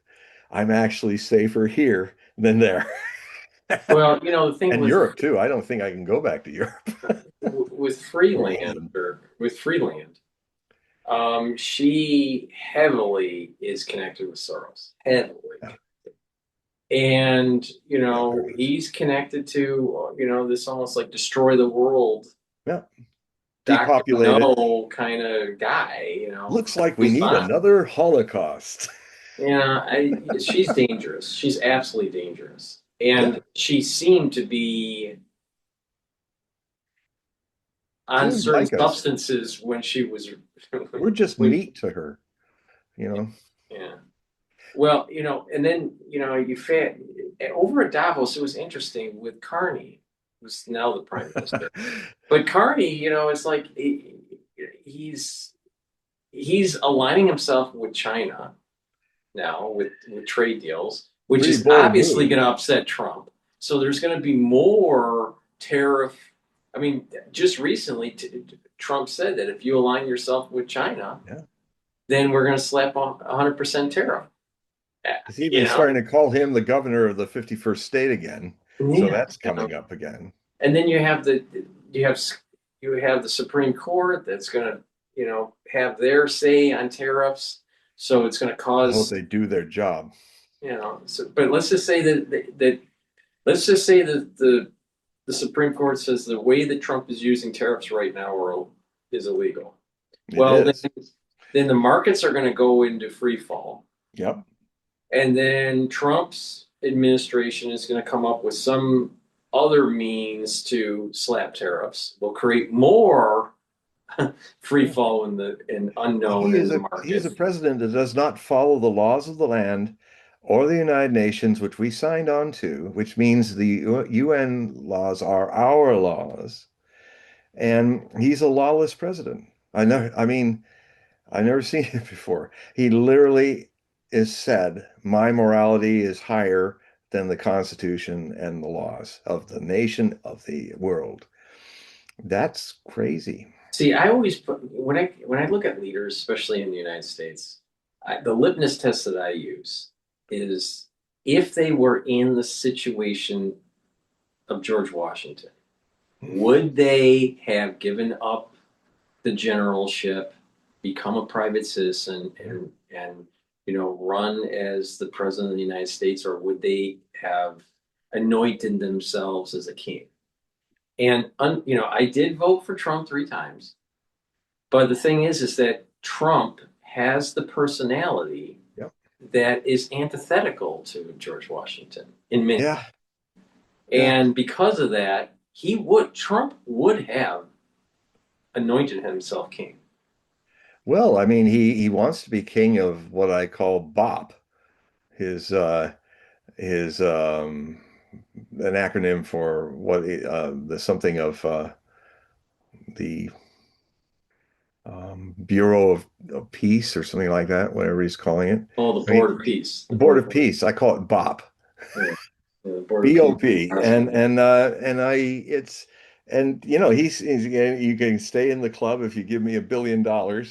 And he'll probably run that after if in his hospital gown with a bedpan after his presidency is over. But I don't think he's anyway about England. That England's family married into Ukrainian nationalists who were in Canada as refugees of, well, basically being allies with the Nazis and losing with the Nazis.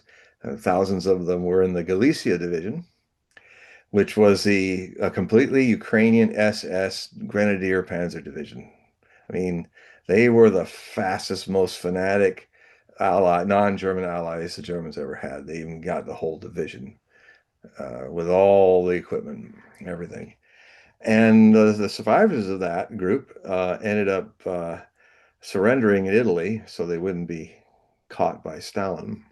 And then they ended up in Britain for a while, and then they ended up all around Ontario area, but especially around Toronto. And though she was not a part of those, her grandfather, her Ukrainian on the Ukrainian side of her family, her grandfather used to write Ukrainian National Socialist magazines and stuff for Ukrainian Nazis, Banderite Nazis in Goebbels' propaganda ministry. And I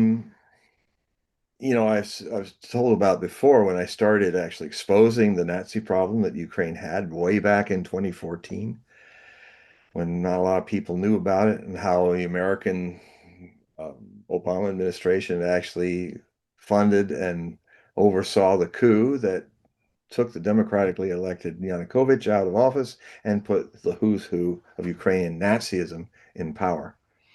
And the first thing they did was to say Russians are basically subhuman Slavs and they can't speak their language anymore in our country.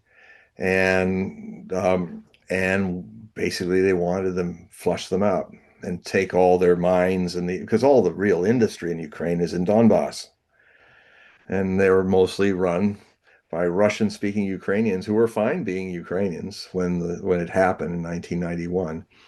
But they were so shocked that when this all changed, when the fascists came in, they were basically told, "We don't want you anymore, and you either convert." And they even suppressed the Russian Orthodox Church and imprisoned all the priests and nuns. They took down all opposition parties and put the party leaders and their cabinets in prison. I mean, if this isn't fascism, I don't know what is, because they were following the Hitler book, chapter and verse.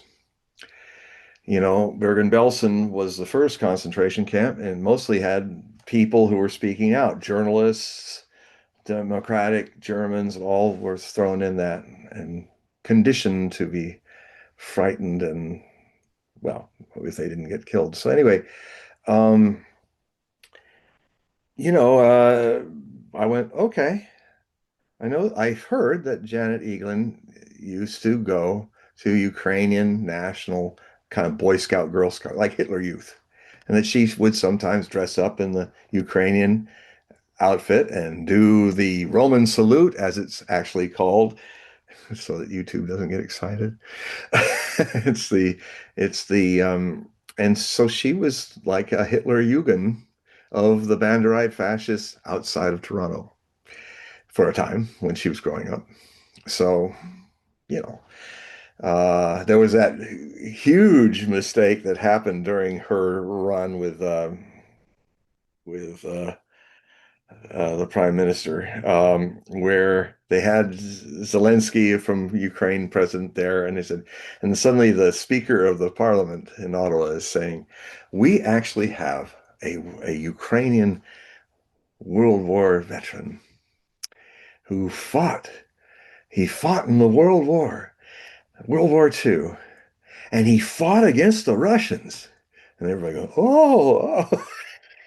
And a few smart people were kind of thinking, well, we didn't fight against the Russians, and British didn't fight against the Russians. And the Canadian armed forces who fought and died against Nazism, they didn't fight for the Russians. So if he's fighting for the Russians, which side is he on? It's not an Allied side. Yeah, he was in the Galicia division. And he gets up and waves, and he's like, "Oh, thank God, people finally love me."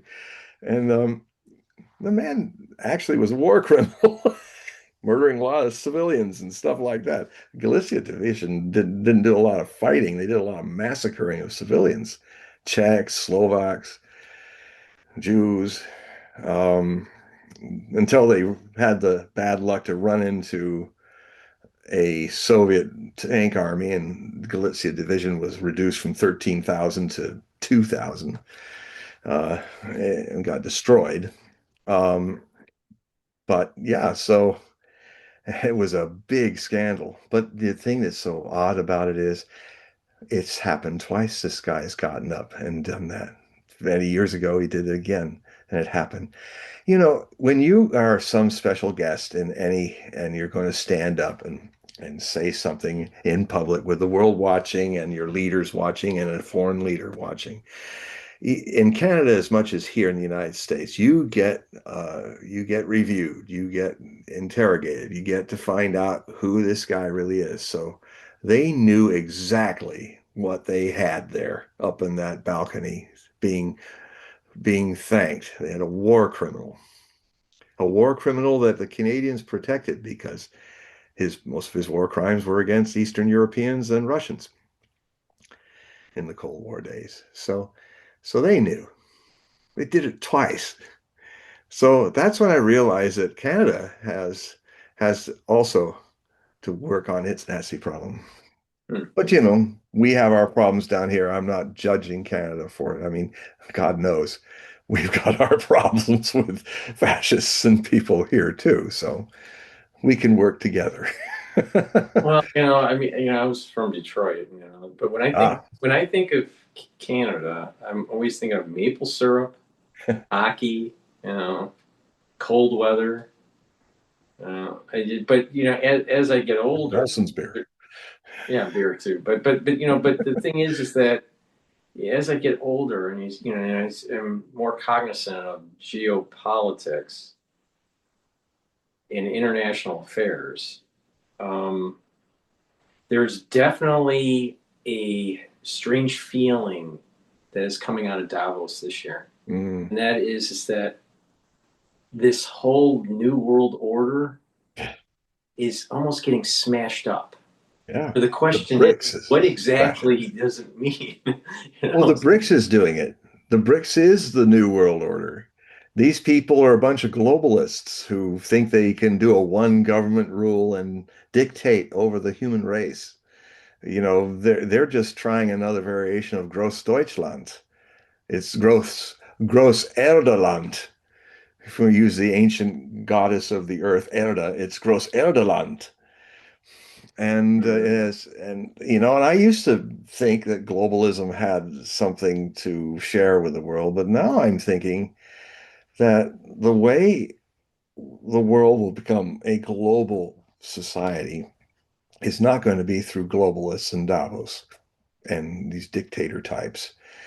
It's going to be when we shrink the size of our democracies to more localized control because democracy doesn't work in really big populations. It's very difficult. It's a localized form of government. And ultimately, what will happen, and I think the BRICS is a major step towards that. All these countries, they don't want a war anymore. They just want to trade and do peaceful things, bring more wealth to their countries, bring more things. I mean, the Chinese are amazing in that way, is that they when we come to a country to get it to be an ally, we build a military base. When the Chinese come, they build a speed train. They build infrastructure. And they're very open about it. It says, we're investing in you guys so that we can trade back and forth. And the trade is not dominating like here. I mean, we weaponize everything that we trade about as a domination thing. It's kind of an empire without the obvious Imperial British Army and the Union Jack flying over it. We we do the bank jack. We do. I mean, we do what happened to me, what happened to my master when he was being kicked out of 21 countries by the CIA, flying after each country when he was kicked out of America. And uh, I saw in Uruguay, it looked like he was going to actually, Uruguayans were embracing us, and it looked like we were going to end up with our commune down in South America in Uruguay. And I was thinking, well, I'm going to have to learn Spanish because we're going to live in a Spanish world now. And uh, and he was just a few steps from getting a permanent guest visa. And then the CIA plane finally found us. And then the guy who was our go-between with Sanguinetti, who was the president at that time, in tears, said to Osho and people who were there in Puente del Este, had this two houses that were merged into one, Puente del Este, East Point. And he said, the Americans have come in. They've basically say, if you don't get the Bhagwan out of here, we will demand that you pay up your debts for the investments now. And it's interesting when I heard that story, and that's why he flew out, went to Jamaica next after that. Eventually went back to India, and then the CIA tried to prevent me and other people, thousands of disciples, from getting past customs in India. They they tried to silence him, and then they tried to keep us away from our teacher. Imagine if you did that to the disciples of Jesus or the chelas of Buddha. Well, it was happening. And um, so I'm watching with Under past Reagan. This my is under mom. Reagan's administration. Yeah, this be 1986. So I'm sitting with my mom and we're watching TV in Seattle, and then suddenly there's this whole thing going on where, oh, a Ronald Reagan, he's shaking hands with Sanguinetti. A few days later, Sanguinetti was up and having a visit in the Oval Office all by his lonesome with Ronnie. And they're shaking, and he says, yes, and this is President Sanguinetti, and we've decided to postpone the payments of this money that his country needs, and we're actually going to give him more money because we love Uruguay. Well, that was the payoff. So I look over to my mom. She looks over at me. We look at each other and start cracking up. We said, "So this is what it was." We saw the other side of it. My people saw my wit or witness to the other side of this. So that's how American empire works. It works. It's in clever in a way. It's invisible. It's the invisible empire. But what's going to happen is this empire is falling, and the the the future is really now with the global majority. One of other Osho prophecies that came true is that the world is moving from east-west axis to north-south, and it's beginning now. And the global south, the majority of the human race with Asia, um, are not going to buy our bonds anymore. The US dollar is going to have to devalue itself, and Americans have to return to be responsible, pay-as-you-go Americans. We used to be that way before World War II and the Cold War, till we got addicted to military industrial complex industries. Well, that's all going now. And so America's going to have to use the US dollar like everybody else uses their currencies and pay as you go. Not we've made all this wealth on the burden of others gobbling up through our dollar our excess deficit spending. Well, now nobody's using our dollar anymore, and soon very few will be using it because it's just too damn toxic and manipulative. Now, United States, Trump could end this brain fart in 1 second if he did an unpredictable left turn as he can, as this Gemini with Uranus and his sun in Gemini. And with his true north also in the conjunction, it would be a lucky move because he's very lucky. He might even survive his own disasters because he has incredible luck. It doesn't matter what his health, mental health is or not. He has incredible luck. So he may fall into that space lucky. I don't know. But um, he's he could just right now say all sanctions gone. The US dollar is open again. And and we're not going to put any strings attached on it. That's not helping the world, and it's not helping us. And the other thing he could do is say, we've spent 50 years dismantling our industrial base. Now the future is industrial jobs, you know, and just start to encourage that. And it's going to take a minimum of a quarter century to get us somewhat back on our feet again. Russia went through this. There's somebody to watch about this. Their industry crashed and was then gobbled up by carpetbaggers, mostly American carpetbaggers, in the 1990s. They had to build from scratch. And about just before this war started, the Russian economy was finally coming out of that. And now they're booming and they have an industrial base. If they got to go to war, they can make it, the stuff. If they got to go to peace, they can make it. Just like we used to be. What's left of our industrial base? The other thing that has to happen is sit down on the financial economy. That economy is BS. It doesn't make anything.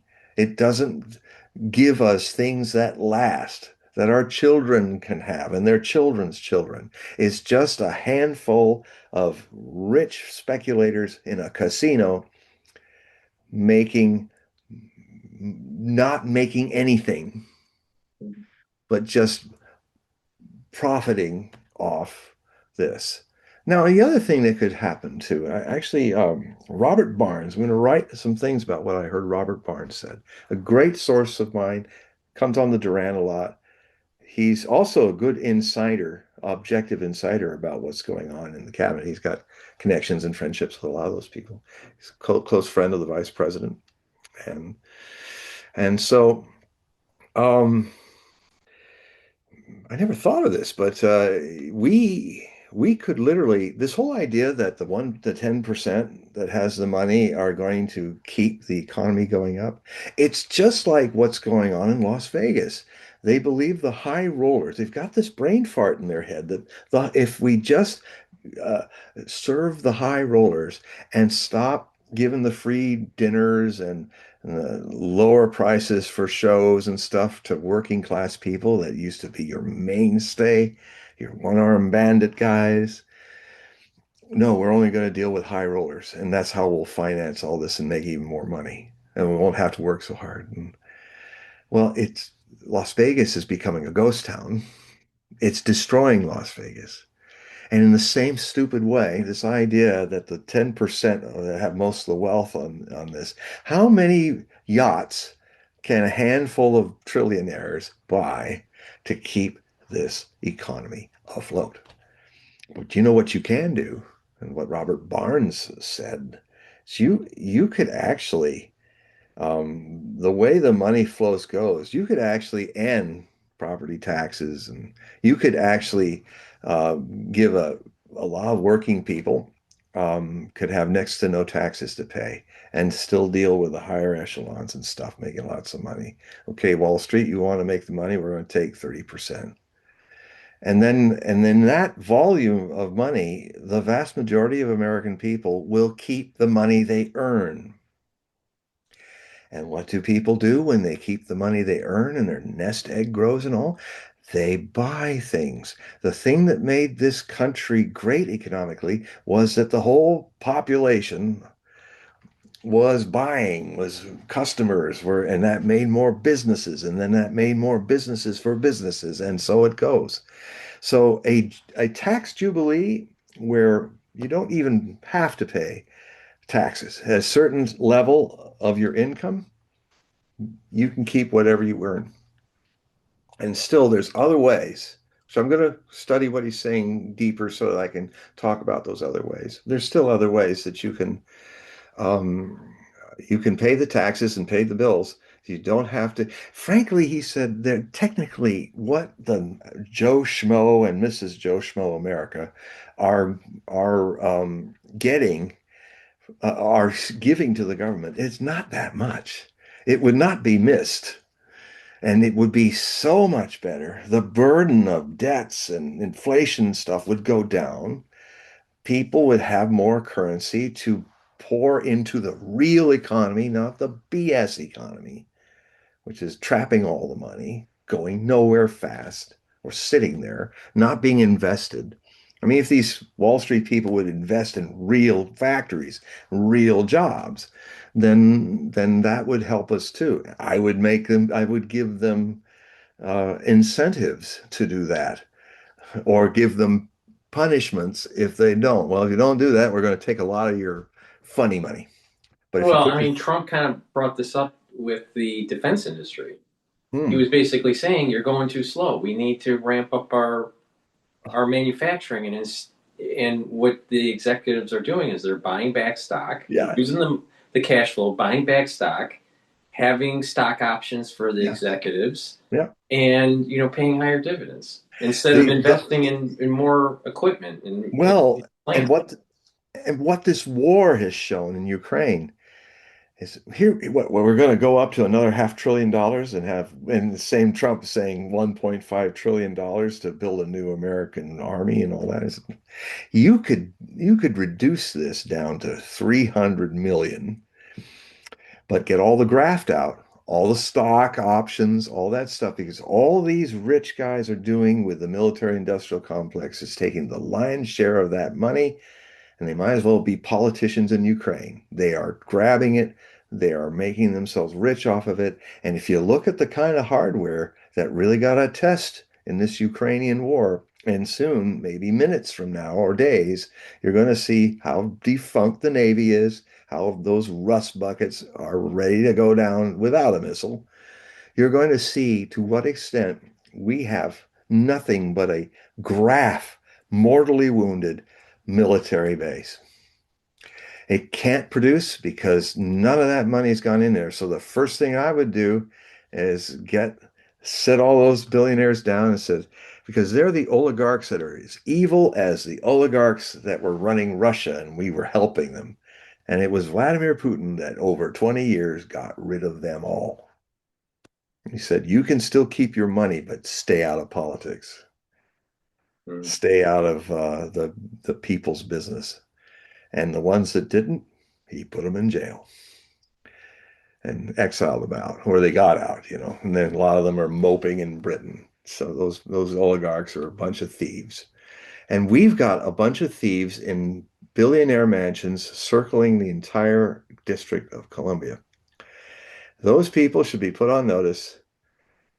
Okay, from this point, you got your money this way, but from now on, you're going to be a patriot to this country. You're going to put most of that money and research and employment and do that to make our defenses better, or you're in jail because you are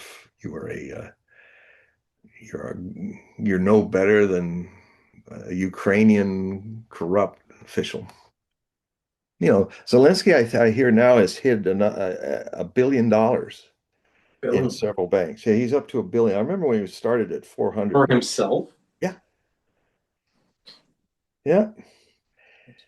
I tell you, the people that have been so screwed in this war are the Ukrainian people. They don't even know to what extent they literally are living up to Lindsey Graham's openly expressed wish. Well, yeah, we'll fight the Russians to the last Ukrainian if we need to. He actually says this in public, and he doesn't even think that.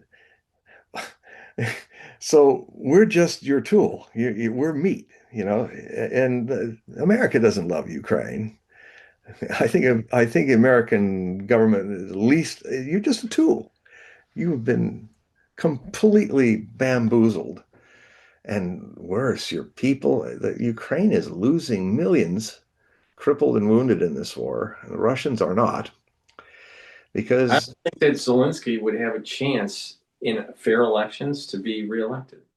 no, in fact, they did a poll and I have the poll up in my last set of articles, and um, no, Zelensky would not win anything. He'd probably go down as bad as I mean, his popularity, lack of popularity, is in the 80 percentiles, I think. And but what was interesting was that General Zaluzhny would win over Budanov, who is actually the lady in waiting to be the next president. And he is he's a CIA man. He's trained by the CIA. He's running the SBU, which is or the DIR, I think, DUR or GUR, which is, or as they say in Ukrainian, HUR.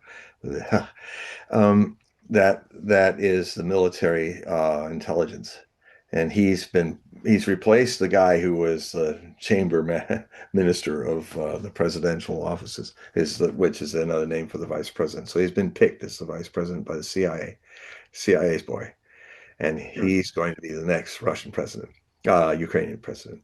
And then if Zelensky can get out, I mean, fortunately, his family is in one of his big sprawling mansions in the United Kingdom. So his kids and his family have already left. He's all alone there.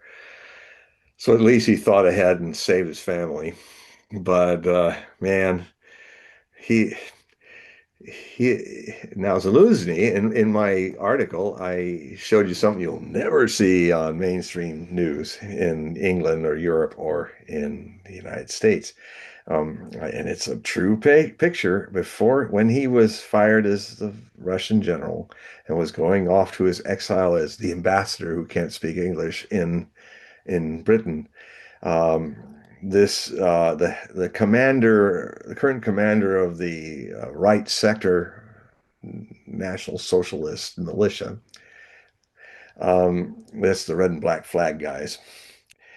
And he was giving him a little iron cross with the Ukrainian symbol in the center of the iron cross, but it looks just like a German iron cross except for that. So he's showing it. And behind him is a black and white painting of Stefan Bandera, the founding George Washington of Ukrainian Nazism.